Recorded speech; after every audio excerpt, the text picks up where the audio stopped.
Hello again, everybody. It's Housewife Until Heaven here.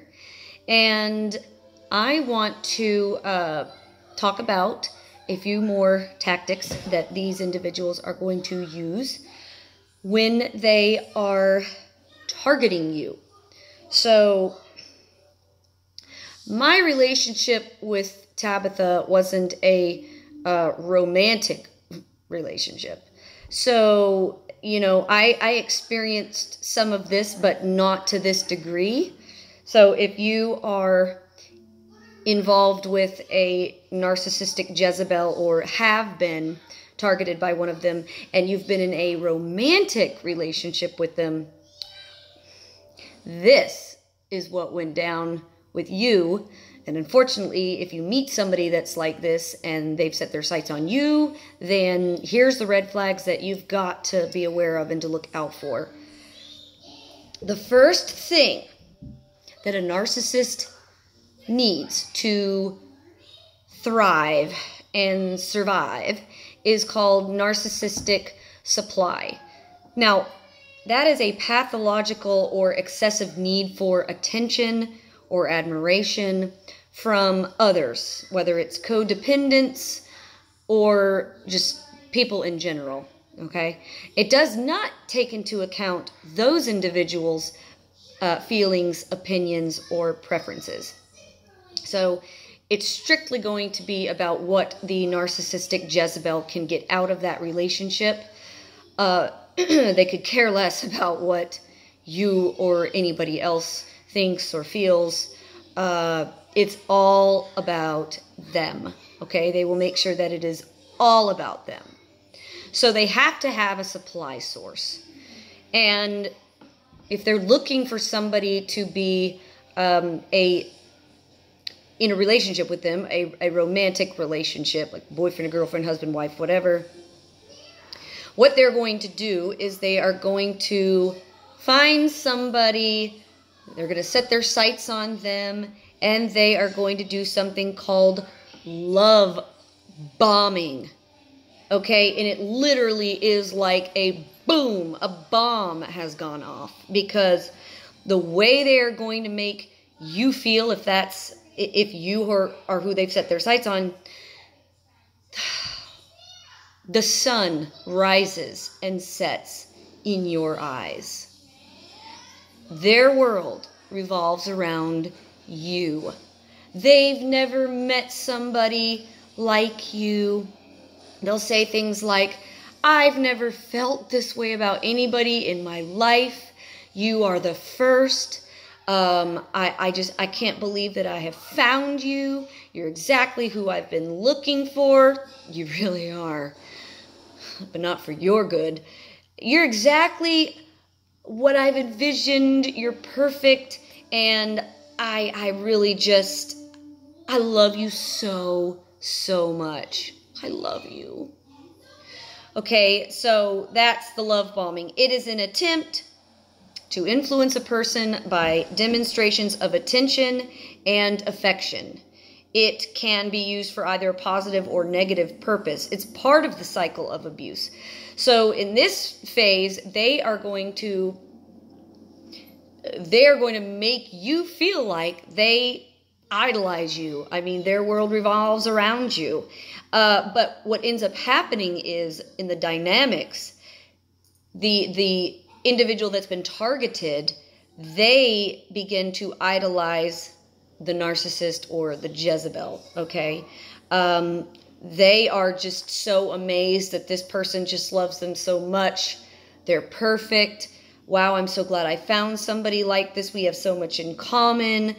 I want to touch on this also. I think this is important enough to mention.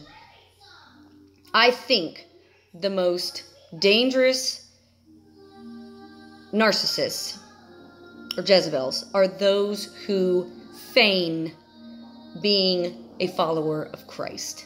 So they're going to pretend and come across and wear the mask of being a Christian. So, if they're coming at you and you're a believer, you're a Christian, they're going to say things like, Can you imagine the ministry that we're going to have together? We're just going to be so powerful for the kingdom. And, you know, we're soulmates. The Lord's told me we are soulmates. You're the one for me.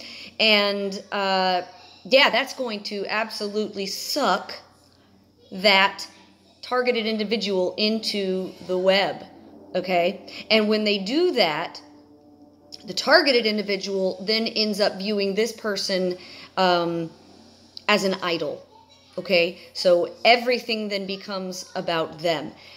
Everything that the targeted individual does, they have a desire to please the narcissist. So they're going to do everything they can to idolize and to put on a pedestal and to, you know, shower this person with love and affection, genuine love and affection, because they don't really know what's going on.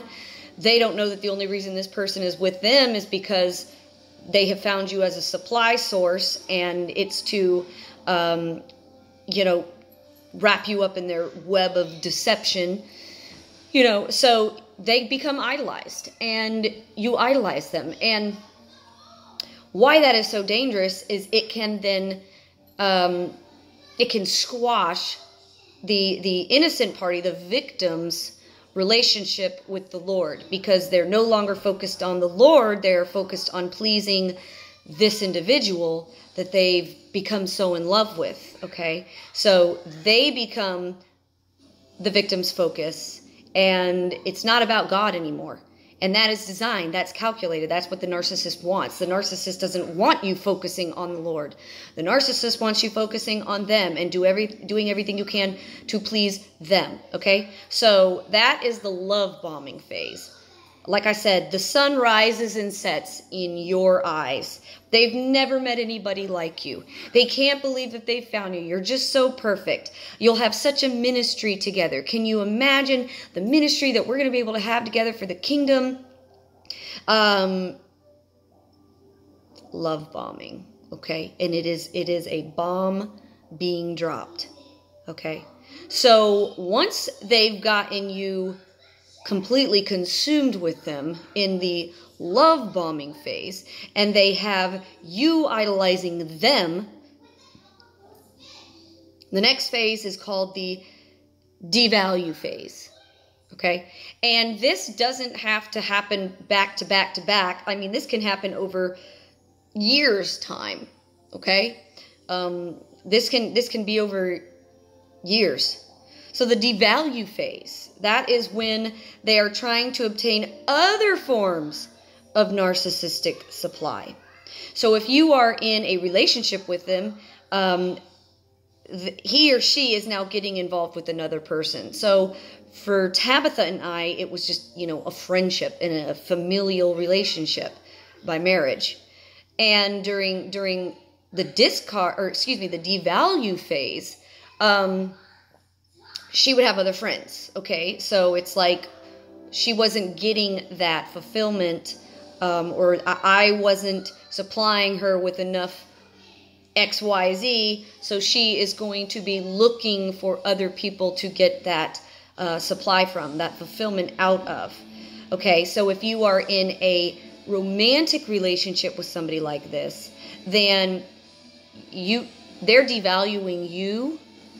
They will say things like, I just need some time away from you. Just give me my space. I just need to clear my head. I need to get away. I need to go be by myself, and I need to connect with the Lord. I need to do some prayer. Like I said, especially if there's somebody who proclaims to be a follower of Christ. I just need to have some time to myself. I need to do some prayer.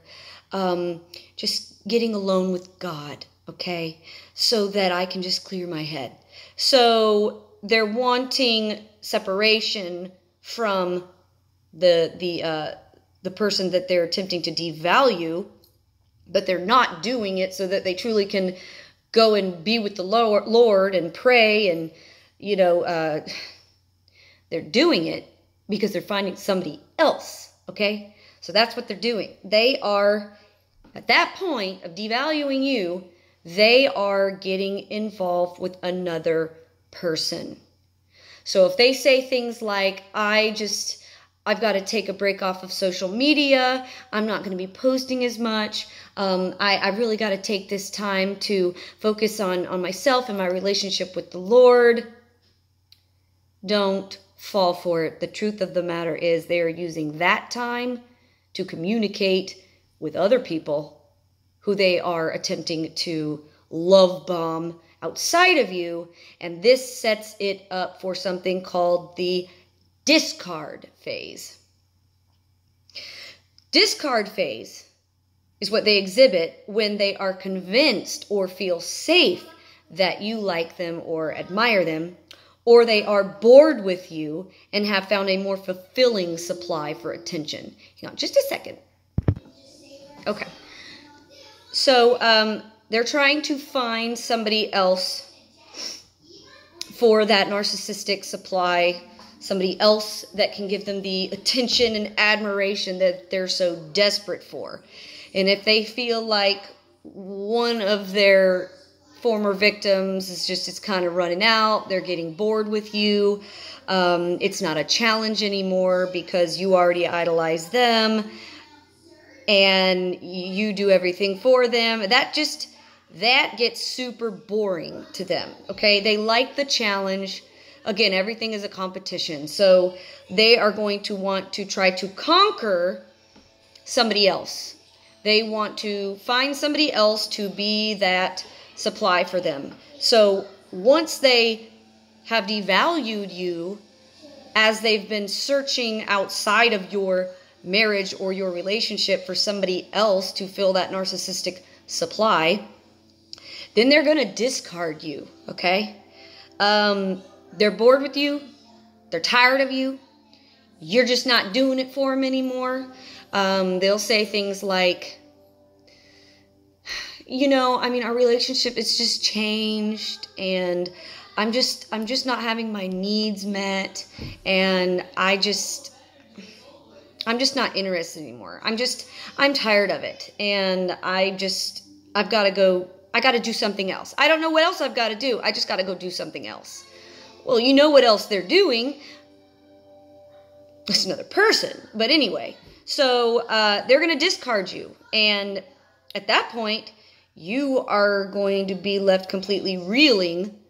You don't know what you're going to do because you have idolized this person. They have become more important to you than God, than your relationship with God. And you don't know how you are going to carry on or live without them. They have been your whole world. They have been your universe, okay? They convinced you into thinking that you were that important to them, when in fact you were not. You were just a conquest. And once you're conquested, and they've got the victory, so to speak, they're tired of you. You're not a challenge anymore, so they are going to find somebody else to be a challenge, and they are going to toss you out. Discard. Okay.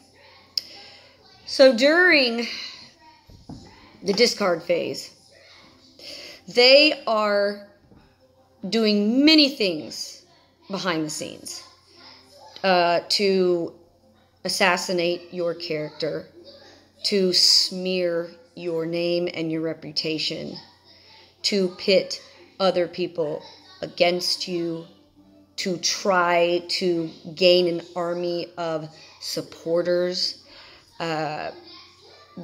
These other people that are now going to become their narcissistic supply source, especially if they're online, on social media.